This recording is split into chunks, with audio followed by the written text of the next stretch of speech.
In the early hours of August 3rd, 1976, a freight train bound for St. Louis vanished from radar somewhere along the desolate stretch between Ashburn, Missouri, and the river crossing near Palmyra. The train, officially known as Cargo Line Express 47, carried standard freight, so said the manifests. But in the third cargo car, hidden behind crates marked as industrial equipment, lay $5 million in U.S. Treasury notes. The money was being transferred under government contract, guarded quietly by two private security men, both of whom would later be found dead among twisted metal and scorched tracks. What happened that night would become one of the strangest unsolved crimes of the decade.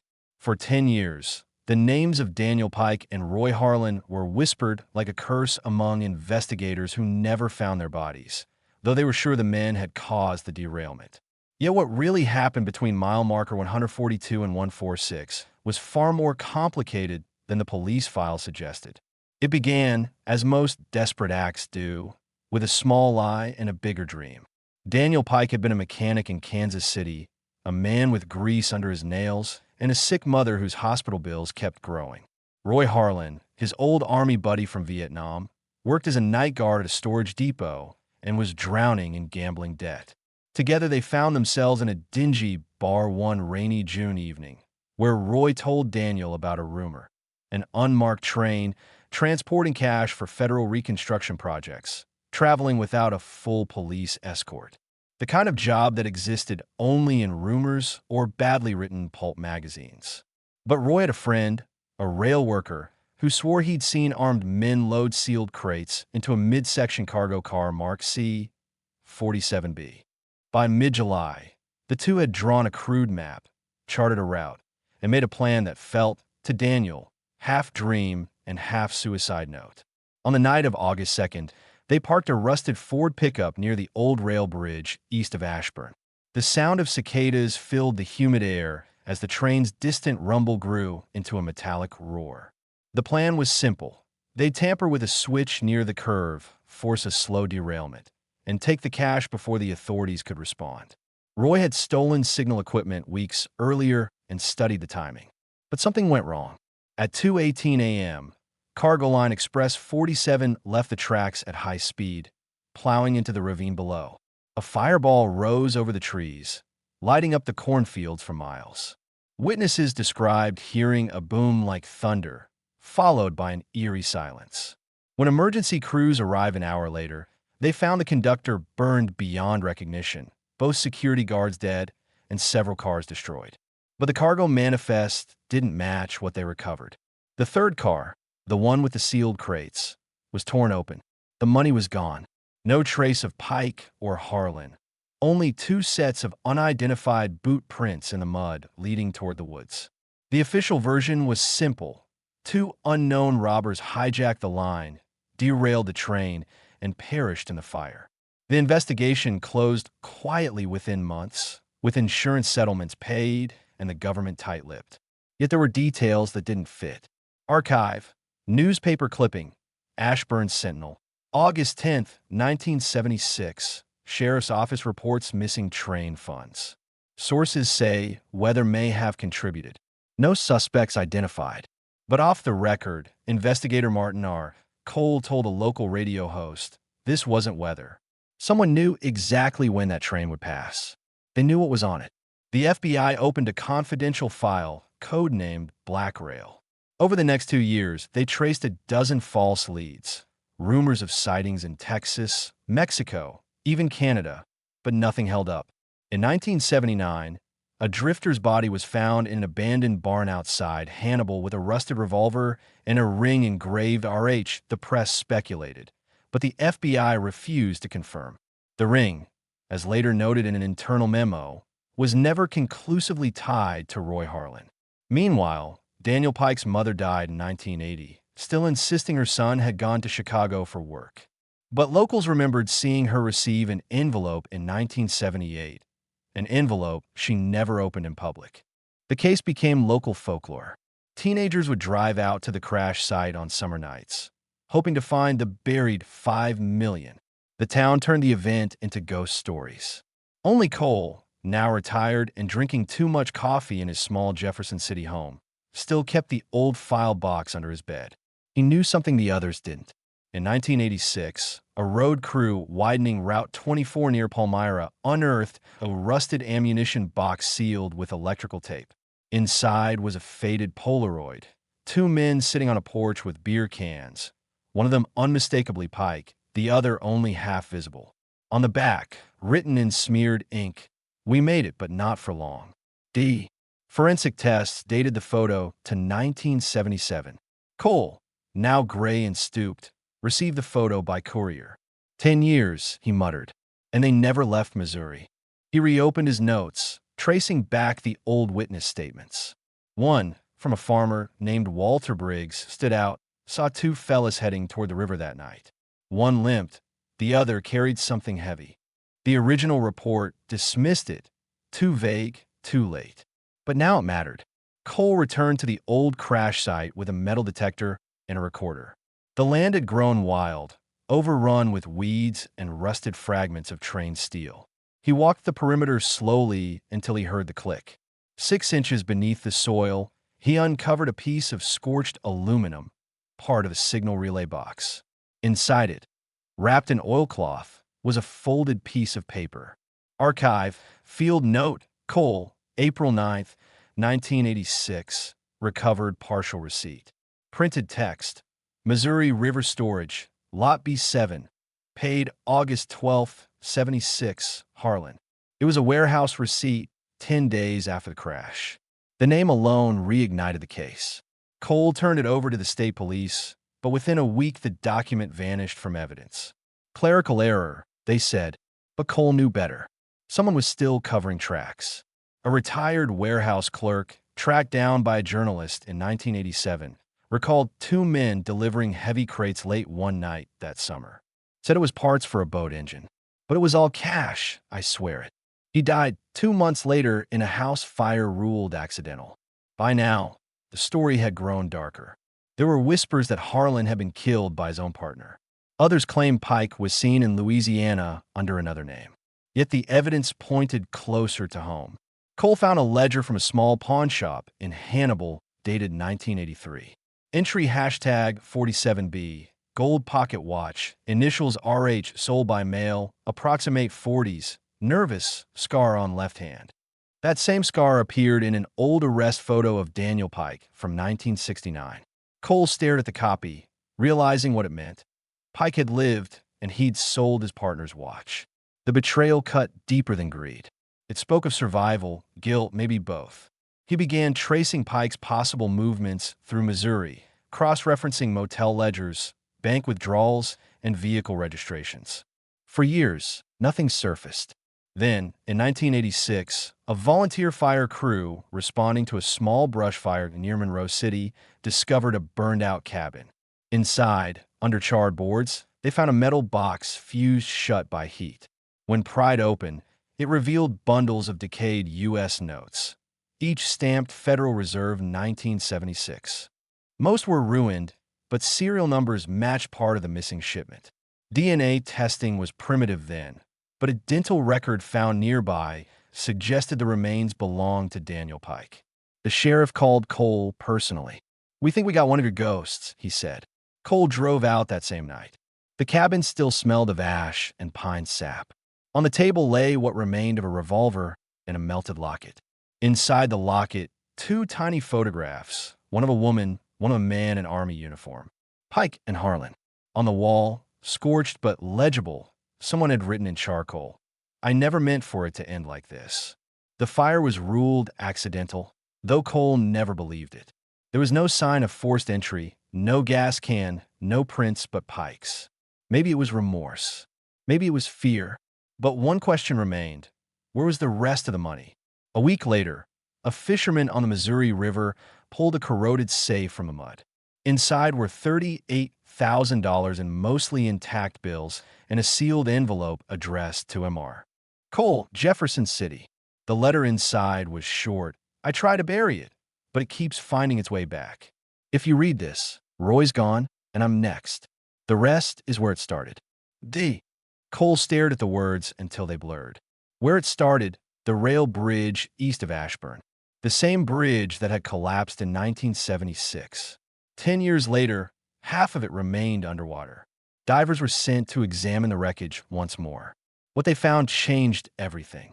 Under a layer of river silt, they uncovered a sealed cargo crate, intact and chained to the bridge pillar.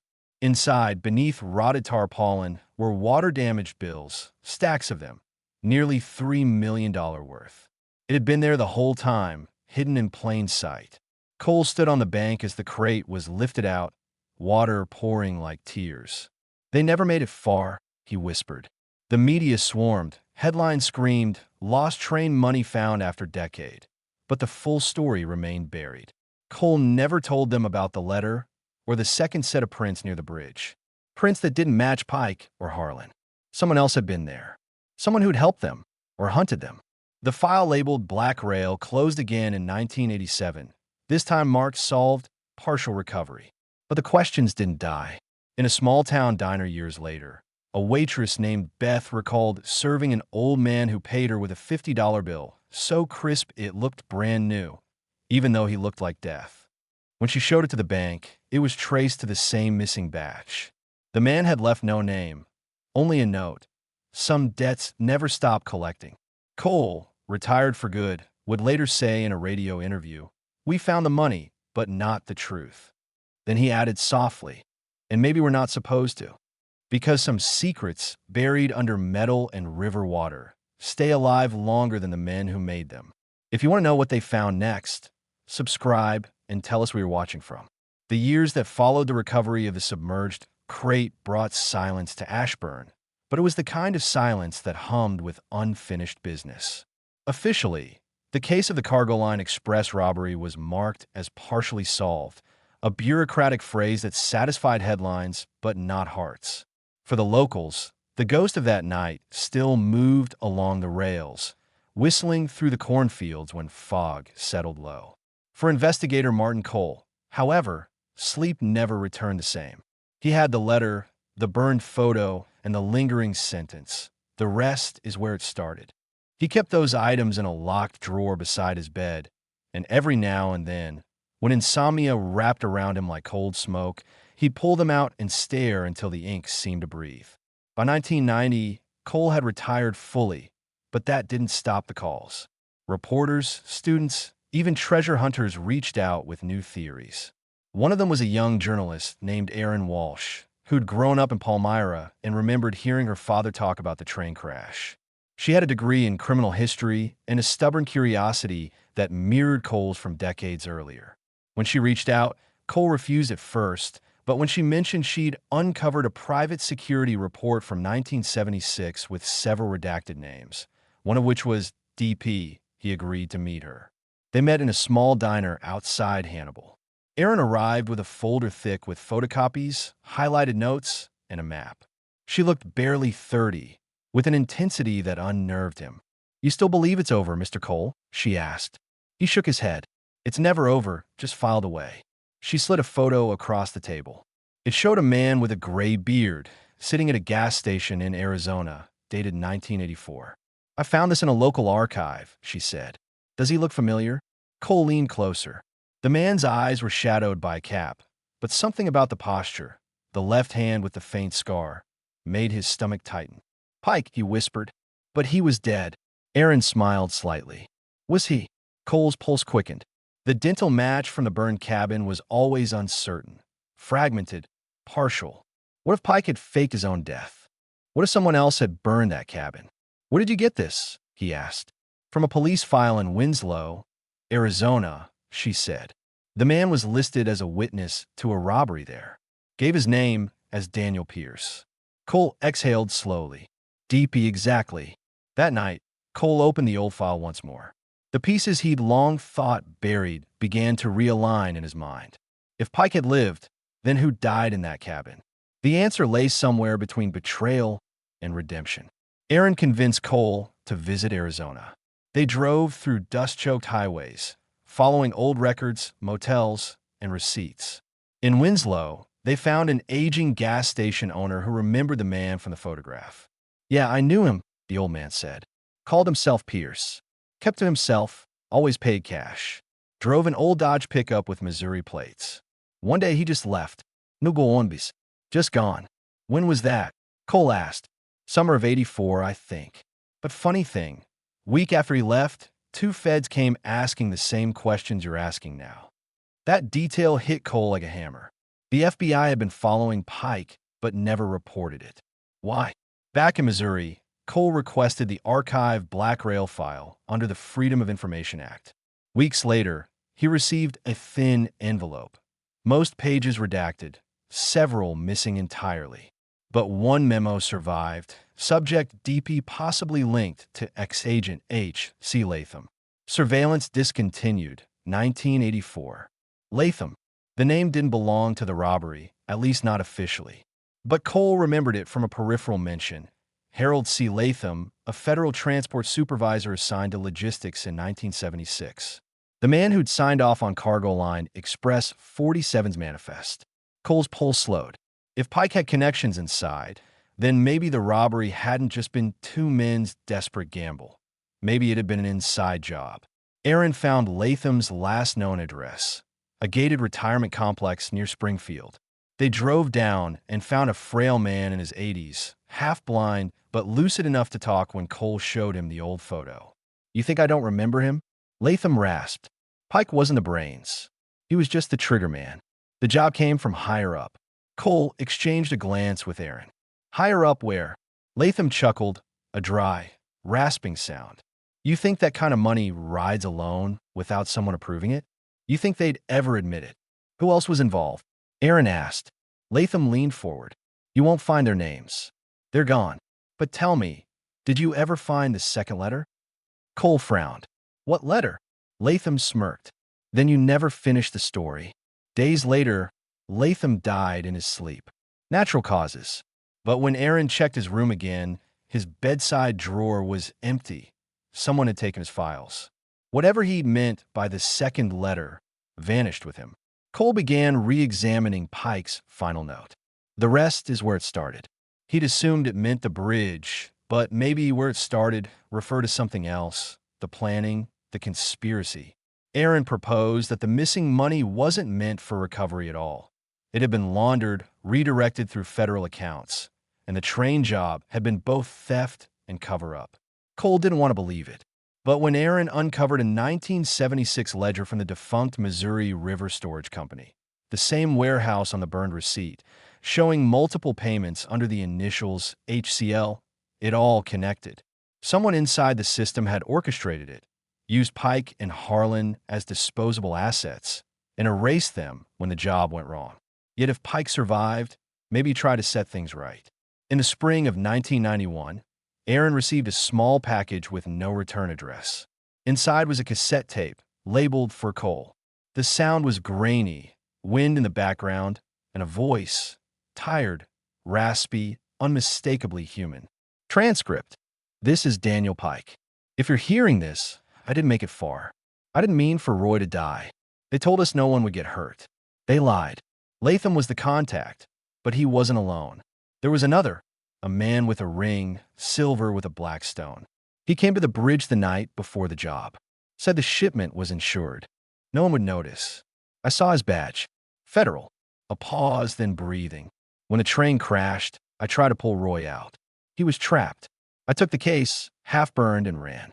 I buried what I could near the signal relay. The rest, I threw in the river. I thought that would make it right. But the guilt doesn't drown easy. If you find this, tell his family I'm sorry. Cole sat in silence after hearing it. The tape was postmarked from Tucson, 1990. Pike had been alive until then. Aaron traced the post office to a P.O. box rented under the name David Pierce. It was cleared 6 months earlier by 2 federal officers. No names, no reports. Cole wrote a letter to the Bureau, enclosing the tape and a request for records. He never received a response. Aaron persisted, publishing an article titled The Black Rail Conspiracy, which sparked national interest but also suspicion. Within a week, she received a cease and desist notice citing classified security documentation. Her editor pulled the piece. That's when things turned. Late one evening, Cole's home was broken into. Nothing stolen, except the original letter and photograph from Pike. Whoever had them now wanted to erase every physical link. "They're cleaning house," Aaron said, trembling. "They don't want the truth out." "No," Cole replied. "They never did." In 1992, Aaron disappeared. Her car was found abandoned near the Mississippi. Keys in the ignition, notebook missing. Officially, it was ruled a voluntary disappearance, journalistic burnout. Cole didn't believe it. He spent his last years piecing together what little remained, using notes, copies, and memory. He recorded his own statement in 1993. Transcript: "I'm not sure who's left to hear this, but the Black Rail case wasn't about money. It was about moving money that didn't belong to the government anymore. They used the crash to reset ledgers, make debts vanish, fund something off the books. Pike was the scapegoat. Harlan was the collateral. And me? I was just the cleanup." The recording ended there. Cole died 2 years later of stroke. His house was sold, his belongings scattered. But in 2001, a college student researching unsolved crimes stumbled upon a box labeled Rail/76 in a flea market outside Columbia, Missouri. Inside were cassette copies, photos, and a single new item, an envelope postmarked 1994, addressed to E. Walsh. The letter read, "I kept one copy safe. If they erased me, you'll know. It's all there." Ashburn was just the start. No one ever found Aaron Walsh again. In 2006, the FBI quietly declassified part of the Black Rail file. It confirmed that the original cargo had included $5.2 million intended for infrastructure reconstruction funds. Confidential allocation. The paperwork trail ended in a defunct shell company registered in Delaware. No individuals were charged. A footnote at the bottom read, "Remaining funds unrecovered, $2.1 million. That number still circulates among treasure hunters, but the truth runs deeper than buried bills. Locals still find fragments of scorched metal near the riverbank, parts of the old signal relay, the bridge, the car. Every so often, a diver surfaces with a coin or soaked paper that disintegrates in their hands. Time erases what greed once created." In 2010, a documentary crew visited Ashburn to film Ghost Train, the lost robbery. Among the old footage they purchased from archives was an 8mm reel labeled "Property" of M. Cole. It showed him standing by the river, gray and weary, speaking directly to the camera. "If you want to find the truth, don't look for the money. Look for who needed it gone." The reel ended abruptly. Forensic experts who analyzed the film later noticed something strange. In the reflection of the water, another man appeared behind Cole, partially obscured, wearing a silver ring with a black stone. He vanished in the next frame. Was it an illusion? A trick of light? Or the ghost of someone who'd been there all along? To this day, no one can say. The Ashburn derailment remains one of the most haunting unsolved crimes in American history. Not because of what was stolen, but because of what was buried. Not beneath earth, but beneath silence. Somewhere, the river still whispers the same question Cole asked before his death. How much truth can we afford to lose? The answer never came. Only the wind moves through the rusted tracks, and the stories people tell keep the memory alive. They say that on quiet nights, you can hear the faint whistle of a train that never reached its station, and if you listen close enough, a man's voice murmuring through the static. "I'm sorry, Roy. What do you think? Was justice ever truly served?" Leave your thoughts in the comments below. All characters and locations in this story are fictionalized or altered for creative purposes. If inspired by real events, the sources have been verified through public historical archives.